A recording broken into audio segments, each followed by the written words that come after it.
retreat nih, jadi kangen kita. Oke, saya tadi sudah minta dibuka ya. Ini udah saking terlalu lama enggak Zoom jadi lupa.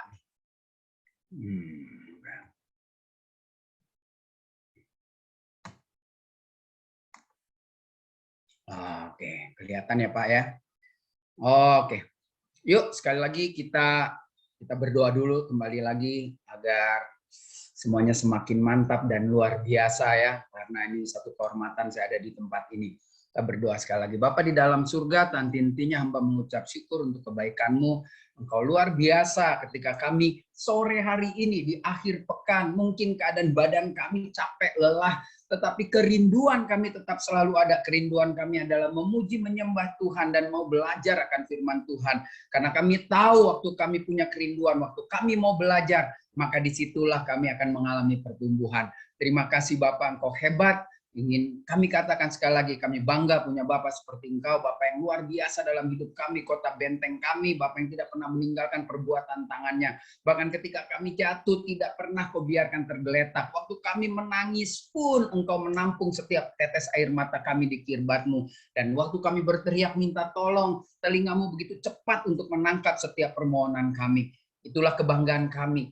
Dan hari ini kami mau belajar satu kali lagi tentang firman Tuhan. Pakai hamba-Mu menyeberangkan kebenaran firman Tuhan kepada siapapun yang mendengarnya, dimanapun mereka berada. Apapun ucapan hamba-Mu, Engkau yang mengubah menjadi jawaban atas setiap pergumulan setiap hidup kami. Terima kasih Bapak, kamilah pemenang-pemenang ini. Kamilah yang siap menikmati berkat-berkat-Mu. Dalam nama Tuhan Yesus, kami berdoa dan mengucap syukur. Haleluya. Amin. Yang siap diberkati Tuhan, boleh manggut-manggut kepalanya biar saya lihat. Saya pakai dua kamera karena saya percaya saudara bisa lihat wajah saya. Satu lagi kita akan lihat kebenaran firman Tuhan. Nah, kebenaran firman Tuhan hari ini menjadi pelajaran bagi kita dan saya senang saya boleh menjadi bagian di dalam kehidupan pelayanan COC ya kan. Tema saya hari ini kemenangan orang percaya, dan kalau saya kelamaan tolong kasih tahu kelamaan. Karena saya kalau Zoom ini senang nyapa-nyapa. Apa kabar Ibu Yayu Grace? Apa kabar Ibu Tambunan Horas? Apa kabar Ibu Esti Sutarno? Ibu Linda Harsojo ya. Ini orang-orang hebat yang kalau saya ke Semarang atau kemana-mana saya bisa ketemu. Ada hamba Tuhan juga. Apa kabar sahabatku Pak Pendeta Frans Tamu ya. Salam kenal. Juga Ibu Marcella Yeni, Ibu Yohana, Mama Uki. Nanti sambil khotbah, sambil bahas firman saya akan menyapa satu persatu ya. Ya, ada Yeni Sole, kayaknya di NTT ini ya, Yeni Sole ya. Haleluya. Bu Haryadi Wijaya, Pak Yanuar Adesoma, mari kita mulai. Hari ini kita akan belajar tentang firman Tuhan. Saya memilih tema kemenangan orang percaya. Sebelumnya saya lucu juga, minggu lalu saya udah siap-siap di depan laptop, ternyata bukan jadwal saya kecepatan nih.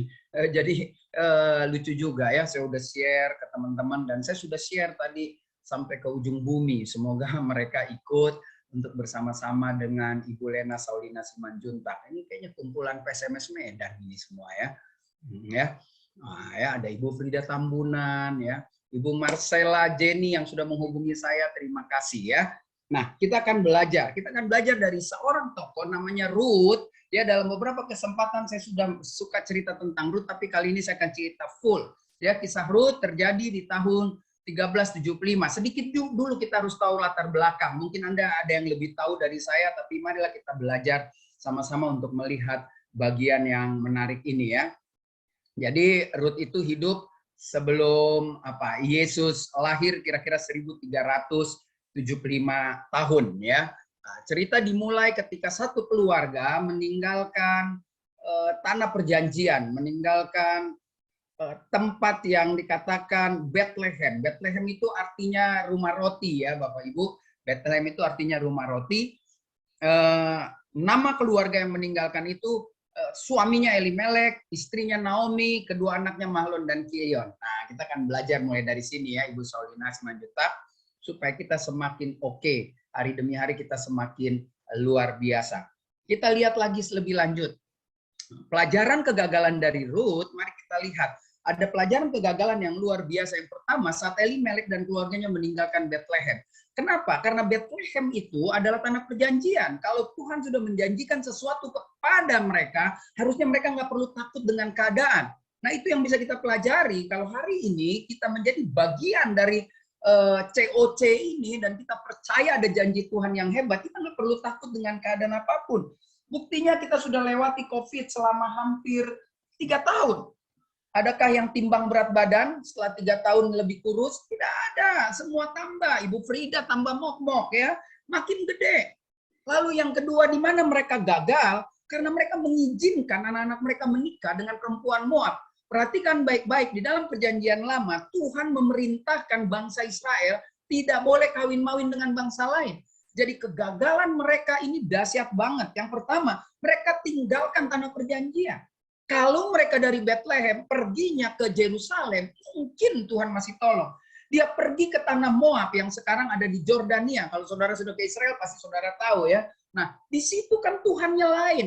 Bukan Allah Abraham, Ishak dan Yakub, bukan Yahweh nama Tuhannya, tetapi bangsa lain juga punya Tuhan. Bangsa lain punya Tuhan namanya Dagon, Asitoret, dan macam-macam gitu, Baal dan lain sebagainya.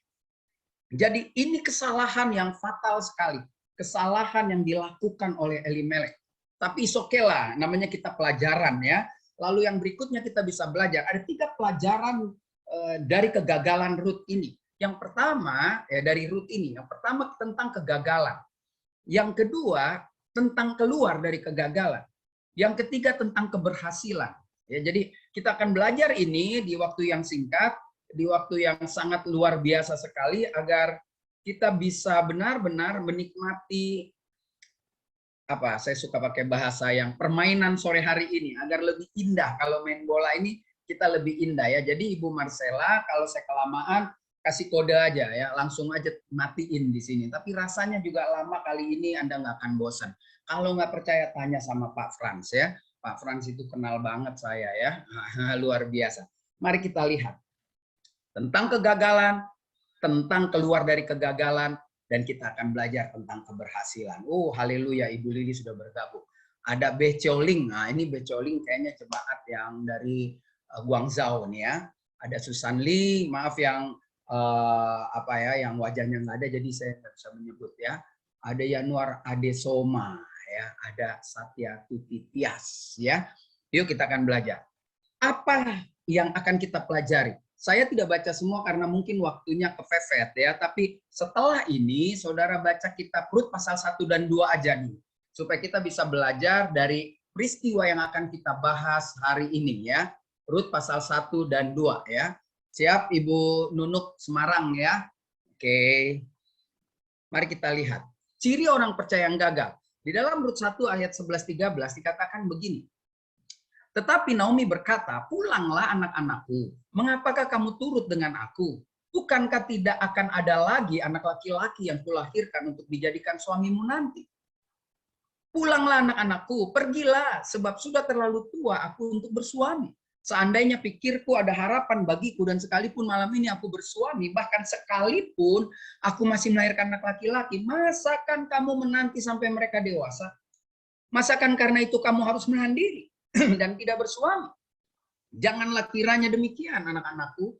Bukankah jauh lebih pahit yang aku alami daripada kamu, sebab tangan Tuhan teracung terhadap aku? Saudara, pelajaran yang bisa kita dapat dari kalimat ini adalah, lihat, Naomi adalah orang percaya. Naomi adalah bangsa Israel. Orang Israel itu percaya sekali kepada Tuhan, kepada Tuhannya Abraham, Ishak dan Yakub, dan itu adalah agama satu-satunya. Nah, ini menarik ketika didengar bahwa Bethlehem itu sudah oke-oke aja, lalu dia mau pulang. Dan di dalam perjalanan pulang, Naomi pulang sendiri. Mengapa? Karena suaminya Elimelek dan 2 anaknya Mahlon dan Kilion mati semua di tanah Moab. Nah, di dalam perjalanan ternyata 2 janda muda ini, siapa yang janda di sini? Ayo angkat tangan, nggak usah malu ya. Atau yang siap-siap mau jadi janda karena lakinya nggak pulang 3 kali Natal, ya kan? Nah, ini kita perlu belajar. Nah, di dalam perjalanan pulang, lalu Naomi bilang gini, udahlah kalian pulang, kalian kan masih muda, begitulah kira-kira ya. Namanya janda muda, orang Moab, orang Jordania, boleh kawin lagi. Suami mati, mungkin ada dulu pacarnya waktu kecil yang masih menunggu jandanya, kan ada istilah tuh nantikan jandamu, ya. Tapi mereka nggak mau pulang. Lalu keluarlah kalimat ini nih, orang percaya yang mengeluarkan statement yang tidak baik kita contoh. Saya tidak bilang Naomi akan melahirkan, Naomi akan menikah lagi karena Alkitab tidak mencatat itu. Tetapi yang paling menarik yang perlu bisa kita pelajari adalah Naomi lupa tentang yang namanya wanita namanya Sarah, ibu orang beriman yang hamil di umur 90 tahun. Sekali lagi saya nggak bilang Naomi akan menikah, tetapi kejadian Sarah harusnya menjadi pelajaran untuk orang percaya jangan berkata yang tidak mungkin di hadapan Tuhan. Sekali lagi jangan salah tangkap, saya tidak bilang kalau janda muda ini ikut Naomi, Naomi akan menikah lagi, tidak. Tetapi kata-katanya, kalimatnya itu membuat orang jadi ragu, orang jadi tidak mengangkat, tidak membuat orang bergairah hidup. Seringkali kita begitu. Kenapa saya ingin katakan ini? Ciri orang pertama yang orang gagal pertama adalah dia menaruh keyakinan pada diri sendiri. Jadi Naomi mengatakan bahwa saya nggak mungkin nikah lagi, saya nggak mungkin, dia sendiri yang sudah menutup peluang mujizat Tuhan. Saya sekali lagi saya nggak bilang Naomi akan menikah ya saudara, jadi jangan berdebat setelah ini. Tetapi jangan keluarkan kata-kata yang melemahkan. Yang kedua, ciri orang gagal, orang percaya yang gagal adalah perhatikan baik-baik. Ayat 20, 21. Tetapi ia berkata kepada mereka, janganlah sebutkan aku Naomi, sebutkanlah aku Mara. Sebab yang Maha Kuasa telah melakukan banyak yang pahit. Naomi artinya manis Bapak Ibu, Mara artinya pahit, peristiwa di Mara, di sumur di Mara. Lalu dikatakan begini, dengan sombongnya Naomi berkata begini, dengan tangan yang penuh aku pergi. Naomi ini pulang sudah benar-benar gelandangan, pengemis, gembel, nggak punya apa-apa saudara. Kenapa? Karena suaminya mati dan dia nggak punya harta sama sekali. Jadi dia harus pulang. Tapi dia masih sombong di hadapan orang-orang yang menyapa. Dia bilang dengan tangan penuh aku pulang. Dengan tangan kosong, ya dia pulang. Dipulangkan Tuhan, dia bilang gitu. Mengapa kamu menyebut aku Naomi? Mengapa kamu menyebut aku manis? Karena Tuhan telah naik saksi menentang aku, yang Maha Kuasa telah mendatangkan malapetaka. Ya wajarlah, saya percaya Tuhan tidak pernah merencanakan malapetaka, tetapi Tuhan mengizinkan ini untuk mengajarkan Naomi. Makanya kalau sudah sampai di tanah perjanjian, percayalah bahwa tanah itu subur, walaupun ada berbagai macam persoalan, berbagai macam masalah, saudara dan saya percaya Tuhan tetap pelihara. Sampai saat ini kita tetap terpelihara ya. Jadi ini penting sekali buat saudara dan saya. Apa kabar Pak Michael Bambang? Saya berdoa sehat-sehat saja ya. Nah ini kita akan lihat lagi bagian yang menarik. Yang kedua, ciri orang percaya gagal, dia tidak memiliki kepekaan akan suara Tuhan. Saudara tahu di akhir cerita, Naomi selamat, harta warisan Elimelek itu bisa kembali kepada dia karena ada pernikahan antara Boas dan Ruth. Nah, waktu Naomi masuk ke Bethlehem, mereka mereka menyapa Naomi, lalu Naomi marah gitu. Dia bilang, saya udah nggak punya apa-apa. Dia tidak peka bahwa Tuhan sedang membawa Ruth menjadi berlian, menjadi mutiara, menjadi jalan membawa kehidupan dia lebih bahagia lagi. Ya, aduh, pemandangannya bagus banget Ibu Susan ya. Oke, nah mari kita akan lihat dua prinsip ini, ciri orang percaya yang gagal. Kadang saudara dan saya menaruh keyakinan pada diri sendiri.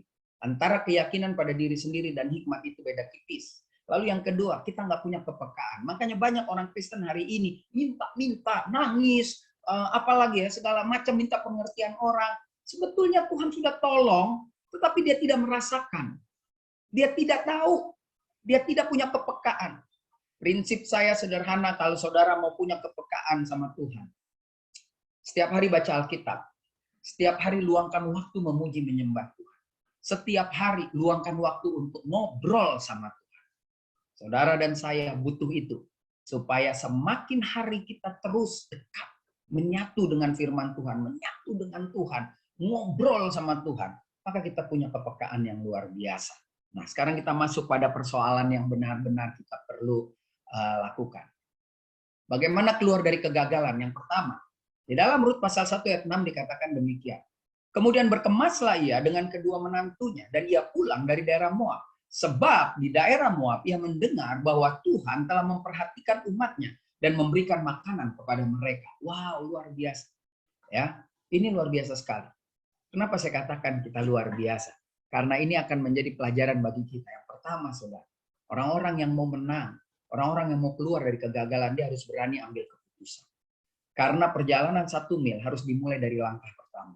Saudara tidak akan pernah bisa ikut Zoom COC kalau saudara bilang, aduh, gua masih belum tutup toko. Aduh, jam segini suami saya pulang, saya harus siapin makanan. Aduh, anak saya mesti les. Sampai kapanpun saudara nggak akan pernah bisa ikut Zoom COC ini. Ya, pakai bahasa Jakarta. Kalau bahasa Inggrisnya COC, ya kan, bolehlah ya. Nanti jadi OCBC, ya jadi bank. Nah, ini menarik sekali, saudara. Naomi mengambil keputusan. Orang yang mengambil keputusan itu nggak mudah loh, ibu bapak. Ya, coba saudara mau pulang kampung, saudara nggak punya apa-apa. Saudara nggak akan pernah pede. Saya orang Sumatera Utara, kalau saya pulang ke Medan, itu tanya ada ibu Tambunan. Apa ya kita berani datang pulang ke kampung kita nggak bawa duit, nggak bawa hepeng, nggak bawa cien, nggak bawa doe? Nggak mungkin, karena mereka selalu bilang ini, dia di perantauan, dia orang Jakarta, dia orang di Jawa, Pulau Jawa ya, Semarang, Surabaya, identik dengan kemewahan-kemewahan kan, Bandung gitu. Terus kita harus kembali gitu, kita kembali ke Pontien, kita kembali ke Bangka Belitung dan nggak punya uang, orang akan bilang ya kasihan banget merantau, mendingan kita di kampung makan enak. Tetapi inilah proses Tuhan. Naomi akan berhasil dengan harus menerima segala tanggungan, dipermalukan seperti wanita-wanita menyapa Naomi kah itu? Ya itu kan sedikit pelecehan. Kok lu jelek banget sih? Dulu pergi, aduh bulu matanya 2 senti loh anti badai. Dulu pergi kok perlu bagus, Versace, Louis Vuitton. Sekarang lu cuma pakai tas kresek. Nah begitu kira-kira saudara. Tetapi orang itu harus berani ambil keputusan apapun risikonya. Jadi pelajaran yang pertama, keberhasilan orang percaya, dia harus berani ambil keputusan. Ada amin, jika ada amin, saudara boleh manggut. Jangan ngomong nanti keramaian. Ya. Apa kabar Ibu Tirsa Adi Santoso juga sudah gabung ya. Saya percaya kita pasti semua luar biasa. Ada Yunita, ada Repo Inkiriwang. Wah, sahabat saya Deki Inkiriwang. Semoga kenal ya. Ketua majelis di Gemindo Nasaret Tanjung Priok. Semoga masih saudara. Jadi yang pertama berani ambil keputusan. Ambil keputusan tidak menjadikan jaminan kalau kita tidak berani bersikap seperti Ruth. Perhatikan apa yang dilakukan Ruth. Ya kan? Ya kan? Ruth bilang begini, "Jangan dong suruh saya pulang." Saudara bisa baca di layar saudara. Ya dikatakan, "Di mana kau pergi, di situ aku pergi." Waduh, luar biasa sekali. Terus, "Di mana engkau mati, aku pun mati." Bahkan dia bilang begini, "Bangsamu bangsaku, agamamu agamamu, Tuhanmu Tuhanku." Lebih dari itu dikatakan. Wow, lebih dari itu. Di mana kau mati, aku pun mati. Di mana kau dikubur, aku pun dikubur. Waduh, ini luar biasa ya. Tidak ada yang memisahkan. Ya kan? Selain maut. Wah, ini ayat keren banget, saudara. Kalau ayat ini saudara pakai buat anak-anak saudara janji pernikahan, ini berarti kalau istrinya mati atau suaminya mati, dia nggak boleh kawin lagi. Karena nanti kalau suaminya mati, kuburannya beda, dia mati dikuburnya gimana? Dibelah 2 badannya. Jadi ini ayat-ayat yang sangat luar biasa sekali, saudara. Yang kedua, dengan kalimat ini, Ruth mengambil keputusan ketika mertuanya suruh pulang karena mereka muda. Mereka nggak salah kalau pulang. Mereka bisa nikah lagi sah, saudara. Orpa pulang. Orpa nggak salah kok kalau dia mau pulang. Orpa harus menikmati kehidupan. Tapi Ruth memilih untuk ikut Naomi. Saya pikir ini pelajaran buat kita ya. Bagaimana bangsa Israel ada di tanah perantauan, mereka adalah bangsa yang setia untuk beribadah. Terlepas mereka perang, mereka mencuri apapun, tapi yang namanya ibadah tetap namanya ibadah. Sehingga apapun yang dilakukan mereka di tanah perantauan di Moab, ternyata mungkin menyentuh ya perasaan atau hati para wanita Moab. Dia tinggalkan semua. Ruth tinggalkan warisan, tinggalkan mungkin calon suami yang menunggu, meninggalkan kewarganegaraannya, meninggalkan Tuhannya mereka, Tuhannya. Jadi orang-orang yang mau berkemenangan, orang-orang yang mau berhasil, dia harus berani keluar dari zona nyaman. Makanya berbalik saja, saudara datang KKR, saudara berdoa, ditumpangin tangan, jatuh kleper-kleper kayak ikan keluar dari air. Lalu saudara muntah, bikin susah office boy gereja aja saudara ya. saudara lakukan ritual yang sorry to say, tanda petik aneh-aneh, nggak ada gunanya karena ketika kita pulang, lalu kita nggak berani keluar dari zona nyaman. Kita masih merasa, ya kalau saya nggak ini, ya kalau ikut gereja, ya. Nah ikut Zoom seperti ini sebetulnya saudara dan saya sedang keluar dari zona nyaman. Bukankah jam-jam segini adalah jam-jam yang enak makan bakso atau yang tergila-gila nonton, dia bisa nonton sinetron Korea, atau dia bisa pergi kemana, saya nggak tahu lah ya, banyak kegiatan. Saudara memutuskan untuk 1-2 jam ada di depan layar saudara. Ini suatu hal yang hebat yang menurut saya luar biasa sekali. Jadi ini benar-benar bagian yang dahsyat ya. Keluarlah dari zona nyaman. Banyak orang susah maju bertumbuh di dalam Tuhan karena nggak berani keluar dari zona nyaman. Kalau Tuhan bilang, you stop, saudara harus stop. Apapun yang menjadi bagian kesenangan kita, ya kita harus selesai. Sekali lagi, saya nggak anti. Kalau saudara punya uang, saudara boleh belanja, terserah. Tapi kalau Tuhan bilang stop, jangan belanja lagi dong. Stop, jangan beli tas yang mahal-mahal lagi. Karena tas gunanya adalah kalau perempuan, ya cuma isi. Kalau naik mobil, kunci mobil, lipstik, kaca, sisir. Nggak ada yang lain. Sama plastik kosong. Kalau pesta lumayan bisa bungkus makanan, ya saudara ya. Jadi nggak ada. Tuhan bilang stop. Segini aja sederhana, bisa nggak? Karena zona nyaman ini menentukan juga pertumbuhan iman saudara. Ya, ada orang yang saya pengen dekat sama Tuhan tapi nggak ada waktu untuk bersekutu, ya itu juga nggak mungkin. Jadi kemenangan orang percaya, yang pertama dia harus berani ambil keputusan bahwa saya mesti menang, karena disitulah lompatan pertama. Yang kedua, dalam berproses beranilah keluar dari zona nyaman. Yang ketiga kita akan lihat. Tadi ia berkata, izinkanlah kiranya aku memungut dan mengumpulkan jelai dari antara berkas-berkas jelai ini di belakang penyabit-penyabit. Begitulah ia datang dan terus sibuk dari pagi sampai sekarang. Dan seketika pun ia tidak berhenti. Maka ia memungut di ladang sampai petang. Lalu ia mengirik yang dipungutnya itu. Dan kira-kira seeva jelai banyaknya. Wow, ini luar biasa sekali saudara. Seeva jelai. Wah, yuk kita lihat. Nanti kalau saudara baca pasal 2, ketika Rut memutuskan jadi bangsa Israel, maka statusnya adalah status janda Israel. Janda Israel, maaf saya harus sampaikan ini saudara, kalau saudara nggak cocok sama saya jangan berdebat, lalu saudara bilang saya sesat, karena persekutuan doa ini tidak boleh mengadopsi salah satu doktrin gereja. Betul, kalau saudara setuju kita bisa enak lanjut.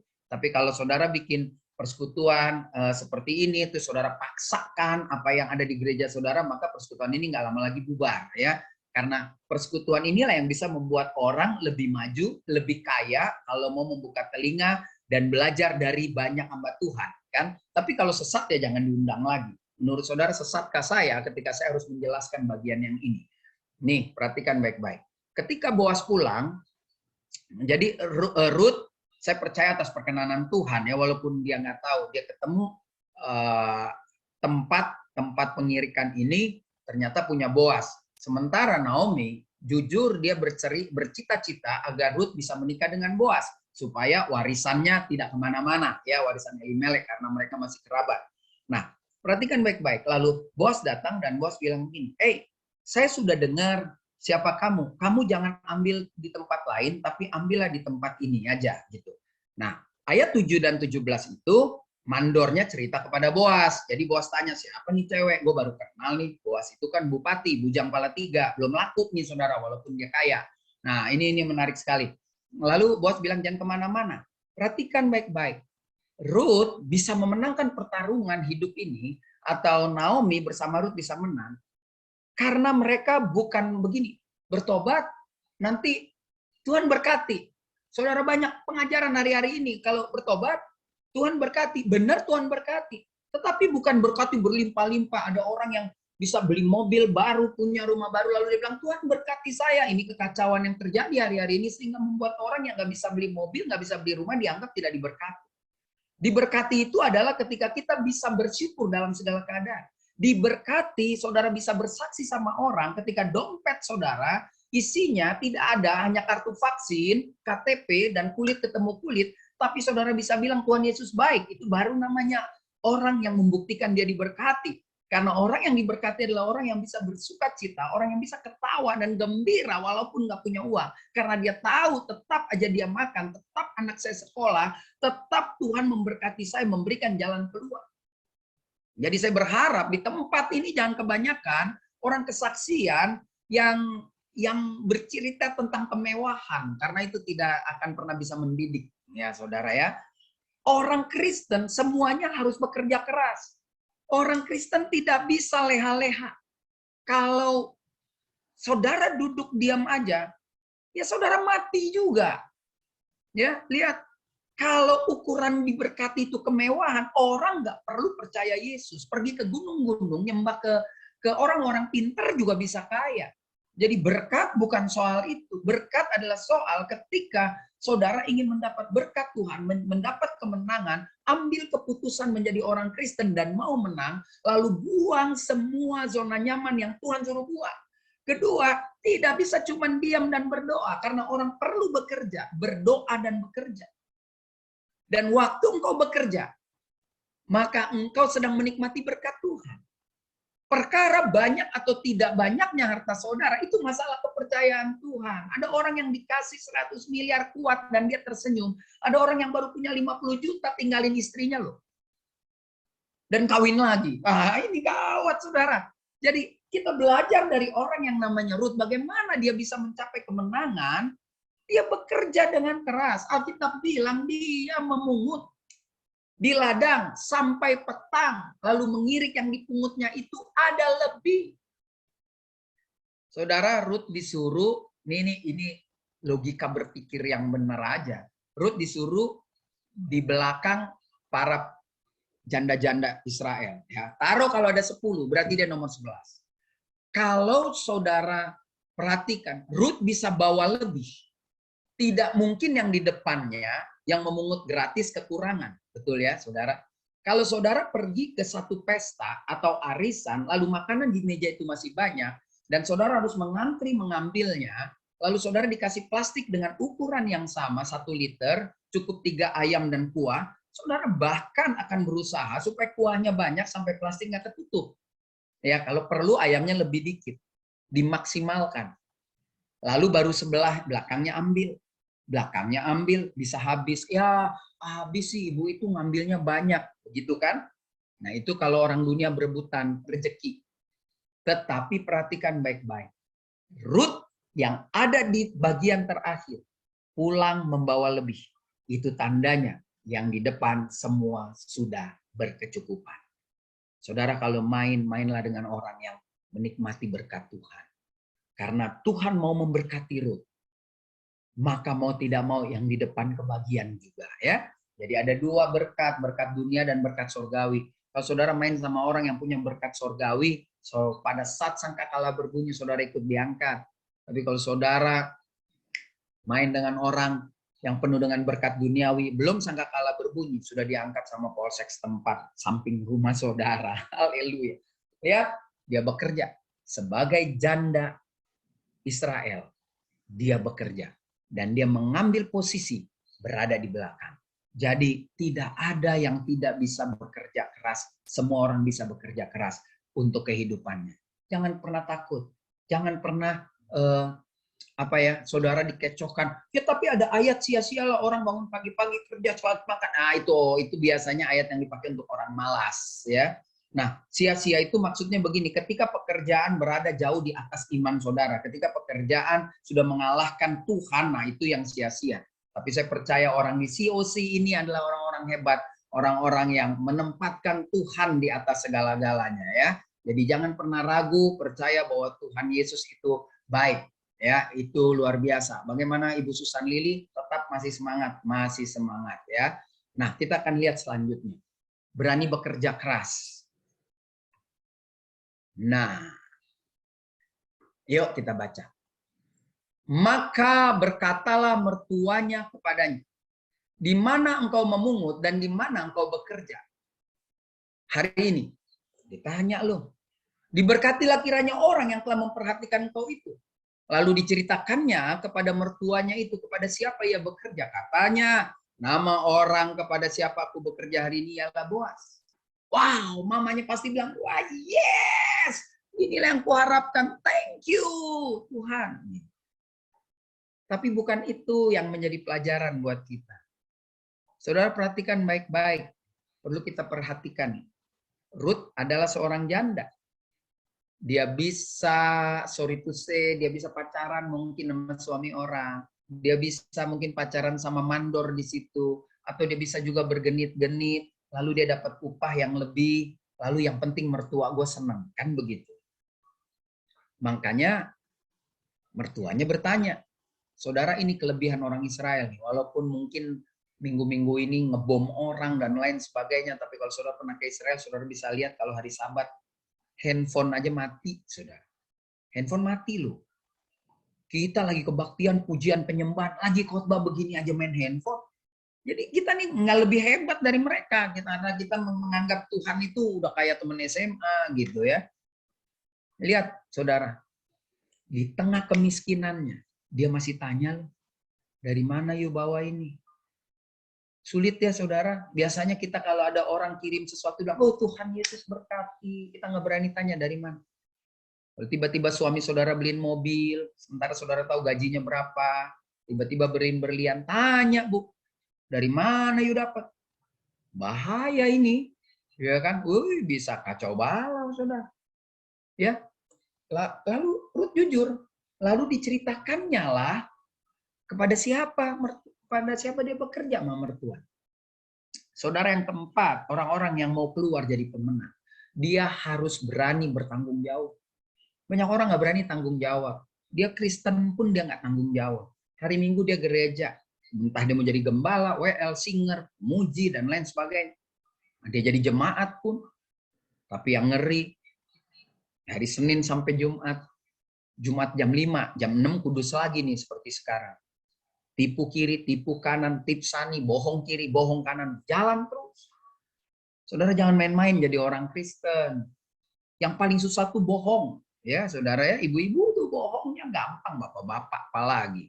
Ya, kalau lagi susah suruh istrinya pinjam duit sama mertua atau utang di bank. Giliran ditagih, kolektor datang, tetap aja takut istrinya yang disuruh maju. Ayo deh, kamu yang ngomong. Atau ketika ada tamu bilang nggak ada, papa nggak ada, mama nggak ada. Saudara di kantor dicari orang, lalu bilang sekretaris saudara, bilang aja nggak ada. Hati-hati loh saudara, itu bohong. Itu nggak bertanggung jawab. Jadi orang Kristen itu jangan tinggi-tinggi, saudara. Jangan pengen naik surga, turun surga, ada badai selesai. Jangan bohong aja dulu. Orang Kristen itu kalau bertanggung jawab, dia tuh pasti menang atas dirinya sendiri. Saya sering mengutip ya, saya percaya Pak Frans ingat kalau saya khotbah di Victoria. Kalau kita tahu kebenaran, dan kita kenal siapa kebenaran itu, Yesus Kristus, maka kita nggak takut untuk bicara jujur. Karena kebenaran itu memerdekakan. Ya, walaupun menyakiti. Ruth dengan 10 janda itu, saudara mesti tahu, orang Israel itu janda nggak boleh keluar rumah. Kalau orang Indonesia janda nggak keluar rumah malah dimarahin sama mamanya. Kamu di dalam rumah terus, gimana mau laku? Sana keluar ke mall. Cari yang agak tuaan dikit biar cepet mati, biar dapat warisan. Kan banyak yang kayak begitu. Tapi di COC enggak, karena semua sudah dipulihkan. Amin. Tepuk tangan buat Tuhan Yesus. Nah ini menarik sekali. Janda, saudara mesti dengar nih, janda yang saya baca gitu, keluar kalau musim panen. Nah ini mungut-mungut seperti ini. Dan yang kedua, janda itu hidupnya dari mana? Dari sedekah, dari diakonia, dari rumah Tuhan. Ya, yang jemaat datang ke rumah Tuhan, kasih orang Lewi perpuluhan dan lain sebagainya dikelola, lalu janda dibagi dong.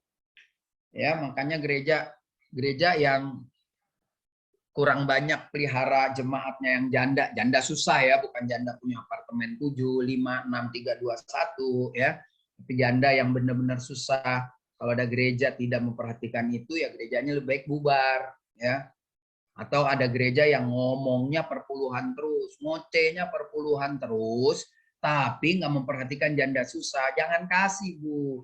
Ya, kalau dia ngomong lagi, ingat ini minggu pertama bawalah persembahan persepuluhan, ujilah aku buka tingkap di surga, tanya Pak Gembala, Di sono ada janda tuh jemaat kita, hidup susah, cucu nggak bisa sekolah. Pak Gembala bayarin sekolah nggak? Gitu ya, saudara, mesti berani.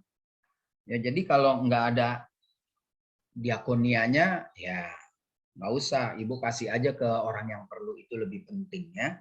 Perpuluhan harus dikasih saudara, tapi harus jatuh di tangan yang tepat ya. Jangan buang mutiara di kandang babi, nanti repot. Jadi orang Kristen, sedimanapun di Jakarta saya khotbah, saatnya orang Kristen harus cerdas. Ibu-ibu, bapak-bapak di tempat ini harus pintar, harus pandai, harus cerdas, nggak perlu juara satu, minimal baca Alkitab, minimal baca literatur, tafsiran-tafsiran, supaya yang berpuluh-puluh tahun kita dibodohi oleh banyak orang pakai ayat. Jadi bukan saudara kita yang beragama lain aja yang suka bodohin orang ya. Kita juga suka banyak ya terbodohkan. Karena apa? Karena kita nggak mau belajar. Kita hanya nurut aja. Ya udah lu kasih aja. Lu nggak usah tanya kemana. Yang penting itu tanggung jawab kita. Kalau kita ngaco Tuhan hukum, jangan. Kita harus belajar ini bertanggung jawab seperti Naomi dan Ruth. Kita harus berani bekerja keras. Kita harus berani keluar dari zona nyaman. Selama ini kita main kasih. Yang penting nyaman aja. Hati-hati. Kita harus mulai sekarang. Ambil keputusan untuk mau berubah. Keluar dari zona nyaman. Bekerja keras dan bertanggung jawab. Ini penting saudara. Nanti kita ada tanya jawab. Saudara boleh tanya sama saya. Saya apa adanya kan. Yang paling jelek risikonya kan nggak diundang lagi sama Pak Frans dan kawan-kawan. Haleluya ya. Nah ini dia. Yang terakhir, yang kelima, saudara. Apa yang bisa kita pelajari sekarang? Demikianlah Rut tetap dekat para pengerja. Ya kan, dikatakan di situ pengerja-pengerja perempuan Boas, dia tetap, saudara, untuk memungut. Rut tidak pernah nyerobot karena dia tahu, saudara, berkat Tuhan selalu ada. Sepanjang hari kah? Wow, sepanjang musim menuai jelai dan gandum.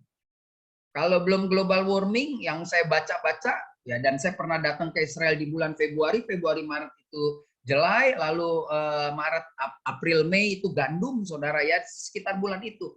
Kalau itu 30 hari atau 45 hari, 90 hari. Rut tetap di belakang. Saudaraku, dengar baik-baik. Kalau Tuhan mau memberkati kita, di urutan belakang pun kita tetap menikmati berkat Tuhan. Ada amin, saudara. Nggak perlu nyerobot. Bilang kepada sesama kita, nggak perlu jelek-jelekin orang, nggak perlu nyerobot rezeki orang, bilang suami nggak perlu sikat saingan, yang penting kita fokus sama Tuhan, berani mulai hari ini melangkah yang baik, lalu mulai keluar dari zona nyaman, bekerja keras, hidup bertanggung jawab, dan di sini kita belajar, jadilah orang Kristen yang setia dalam segala keadaan. Demikian Rut tetap di dalam barisannya ya. Perempuan-perempuan pengerja Boas dia di belakang tetap ada rezeki. Dan lihat, perhatikan baik-baik. Selama itu dia tinggal sama mertuanya. Alkitab tidak menulis, maka Rut menaruh mertuanya di panti Werda karena Rut pacaran lagi. Gitu. Atau Rut tersinggung karena mertuanya ngomong menyakitkan. Lalu mereka nggak ngomongan selama 4 hari. Maka Naomi marah mengusir Rut karena BPJS belum dibayar. Nggak begitu. Perhatikan saudara, siapa yang kuat tinggal sama mertua yang nggak bisa bikin apa-apa. Kalau nggak kepaksa, jangan-jangan kita mertua telepon anak kita bilang, Oma mau datang ke Semarang ya, Popo mau datang ke Semarang gitu kan. Bisa kita dari belakang bilang, jangan, bilang aja kita mau ke Surabaya. Nah, kenapa? Karena nggak beres. Dia bisa tinggal di tengah keterbatasan. Saudara, pemenang-pemenang yang hebat adalah pemenang-pemenang yang bisa setia dalam segala keadaan. Hari ini apapun masalah saudara dan saya, hari ini seberapa berat pun tekanan kita dari Tuhan, setia aja sama Tuhan. Saudara jangan pernah mengukur hidup saudara atau hidup saya dengan kehidupan orang. Jangan. Ukurlah hidup kita, apakah kita sudah sesuai dengan ukuran Tuhan. Karena kalau kita selalu melihat orang, kita akan kurang terus. Kalau kita bilang, saya kurang ini, dan selalu akan ada orang yang ada di atas kita. Tapi di bagian lain akan selalu ada orang yang di bawah kita. Lihatlah orang yang di bawah kita. Maka kita akan tahu bersyukur betapa baiknya Tuhan dalam hidup kita. Nah, kemenangan orang percaya itu bisa terjadi lewat pelajaran Rut dan Naomi. Saya suka sekali tokoh-tokoh Alkitab dengan tema yang sama, kemenangan orang percaya. Ada Daniel, ada Ribka, ya kan, ada macam-macam lah ya, ada Yunus, ada Esther, ada Daud, ada Simpson dan lain sebagainya, ada Abraham, Sarah dan lain sebagainya. Nah, kita akan lihat dari sini kita bisa belajar, saudara, bahwa Tuhan itu baik, Tuhan itu luar biasa, Tuhan itu walaupun tak terjangkau oleh pikiran kita karena terbatas, tetapi Dia yang menjangkau pikiran kita sehingga kita bisa mengerti. Nah, jadi kita akan belajar. Kapan Ruth dan Naomi menang? Saudaraku, saya tahun ini 56 tahun, jadi saya mengalami. Saya rasa banyak ibu yang mengalami peristiwa 98 ya. 98 saya nggak tahu di kota lain, di Jakarta kacau balau, dolar naik. Tapi saya melihat di situ yang luar biasanya Tuhan. Ketika properti goyang, ketika orang pebisnis mall kebingungan, orang Kristen di tengah sulit itu datang rame-rame, sewa, bikin gereja, mereka akhirnya punya income lagi. Ya, ada gereja yang bisa pakai Jakarta dulu ya, Balai Sidang di ACC. Semua ada berkat justru dari orang percaya kepada orang-orang yang sedang merana. Nah, kapan ini? Lihat, perhatikan tadi ayat yang kita baca. Demikianlah Ruth terus berada di belakang para perempuan pengerja Boas, dan selama itu dia tetap tinggal sama mertuanya. Dan ketika panen berakhir, semua para janda harus kembali ke Sarah, kembali ke rumah. Terus makan apa dong? Mereka susah kan? Mereka tunggu aja kalau ada sedekah, sedekah. Ya kan? Orang Lewi yang kebagian rezeki, lalu mengelola rumah Tuhan, lalu membagi kepada para janda dengan diakonia. Puji Tuhan kalau dapat, tapi semua penuh dengan ketakutan, keraguan-raguan. Tapi yang namanya Ruth dan Naomi, wow, Tuhan tidak pernah mengecewakan. Ketika dunia ini semakin goncang, semakin nggak menentu, orang percaya akan mengalami apa yang dialami Ruth dan Naomi. Ketika selesai musim menuai, Boas datang melamar Ruth dan mereka menikah. Efek dari pernikahan mereka, warisan Elimelek kembali kepada Naomi. Dan Alkitab mencatat mereka hidup bahagia. Ruth dan Boas menikah, bahkan keturunan Ruth itu Daud ya, ibu-ibu mesti tahu ya, bapak-bapak, ya kan? Boas nikah sama Ruth, punya anak Obed, Obed punya anak Isai, Isai punya anak Daud, ya kan? Daud punya anak Salomo, Salomo punya anak terbelah dua, ya begitu terus ya. Israel terbelah dua dan seterusnya. Jadi kapan mereka menang? Justru mereka menang saat musim menuai jelai, saat musim menuai gandum berakhir. Itulah kemenangan mereka. Itulah sesuatu hal yang luar biasa. Ketika Ruth dan Naomi menjadi orang yang berani ambil keputusan pulang ke tanah perjanjian, itu sudah membuka hati sukacita sorgawi, membuat Tuhan bersenyum melihat mereka berani untuk menanggung semua derita akibat perbuatannya sendiri. Akibat perbuatan Naomi yang ikut Elimelek, dia pulang dengan membawa malu. Tetapi mereka nggak takut. Mereka terus bekerja keras, mereka tinggalkan zona nyaman, tinggalkan Moab, lalu mereka hidup jujur, dan waktu mereka ikut jujur, maka lahirlah kesetiaan dalam segala keadaan. Hari ini kita belajar, saudara. Kemenangan orang percaya terjadi pada 5 prinsip sederhana, secara khusus dari hidup 2 orang janda ini. Jadi jangan pernah kecil hati ya jadi janda, karena Alkitab mencatat janda ini janda yang berhasil. Berani ambil keputusan, keluar dari zona nyaman, berani bekerja keras, berani bertanggung jawab, setia dalam segala keadaan. Oh, haleluya. Tuhan Yesus baik, luar biasa, luar biasa. Nah, jadi dari sini kita boleh belajar bahwa Tuhan memberkati kita semua. Mari kita berdoa. Bapa di dalam surga, terima kasih kami sudah belajar kebenaran firman Tuhan. Di tengah kekurangan hamba-Mu, Engkau yang menyempurnakan bahwa prinsip-prinsip ini menjadi prinsip yang luar biasa. Ketika kita yakin dan kita percaya bahwa segala sesuatunya akan berjalan dengan baik dan segala sesuatunya nama Tuhan yang dipermuliakan. Terima kasih Bapak. Sekali lagi, hamba taruh semua ke dalam penyertaan tangan Tuhan. Dalam nama Tuhan Yesus, hamba-Mu sudah berdoa dan mengucap syukur. Haleluya. Amin. Amin. Puji Tuhan. Haleluya. Amin.